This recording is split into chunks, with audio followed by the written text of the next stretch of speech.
ഇപ്പൊ എല്ലാരും നമുക്ക് എന്തെങ്കിലും ആവശ്യമുണ്ടെങ്കിൽ മെസ്സേജ് ചെയ്യുകയോ അല്ലെങ്കിൽ ഫോൺ വിളിക്കുക അങ്ങനെയൊക്കെയല്ലേ ചെയ്യുന്നത്.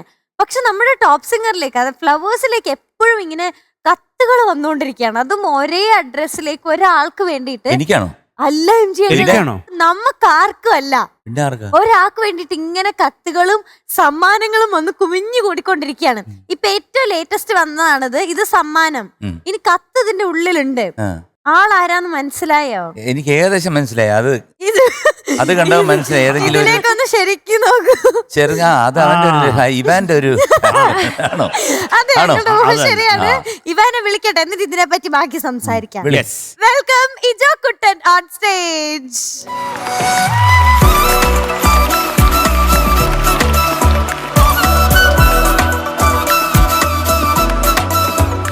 അസാധ്യം മോനെ.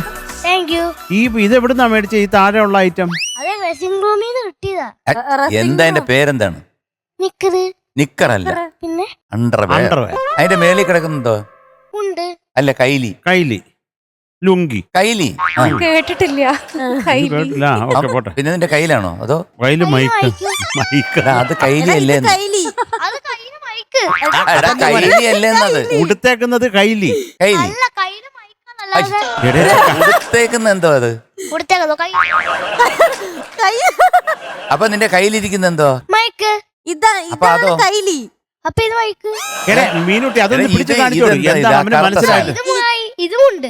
അത് മുണ്ടല്ല. മുണ്ടല്ല മോനെ, കൈലി. അത് കൈലി മക്കളെ, ഇത് കൈലി.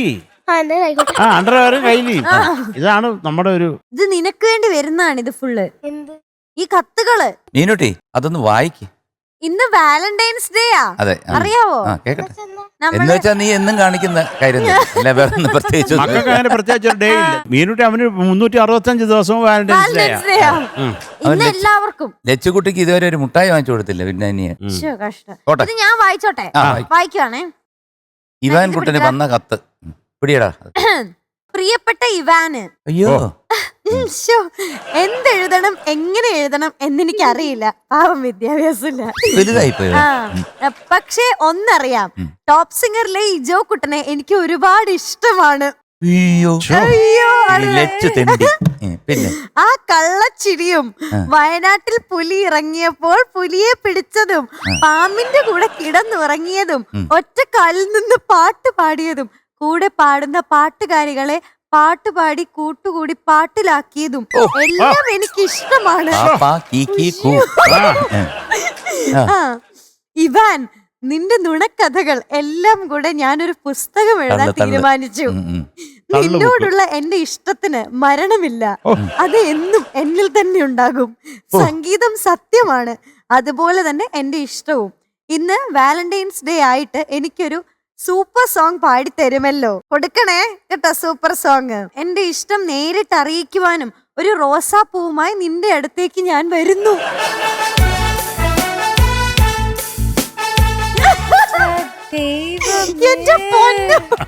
അതിനെന്താണ് റോസാപ്പൂയിട്ട് വന്നെന്താ? കുഴപ്പമില്ല. ഇതാരാ ഇത്? അല്ല, ഇതേണ്ട സമ്മാനം കൊടുത്തില്ലല്ലോ. ഇന്ന് ഈ കരടി ബാഗ് തരുന്നു എന്നും പറഞ്ഞിട്ടുണ്ട്. ഇതെടുക്ക്, മേടിക്കിനി. വല്ല കരടി എഴുതിയതായിരിക്കും. ഇത് ലച്ചു ആണോ അതോ ഇതാരാടാ? നിനക്ക് ആരാന്നാ തോന്നുന്നേ? അല്ല, ലച്ചു ഒന്നും ഇത്ര കവിതാത്മകമായിട്ട് എഴുതത്തില്ല.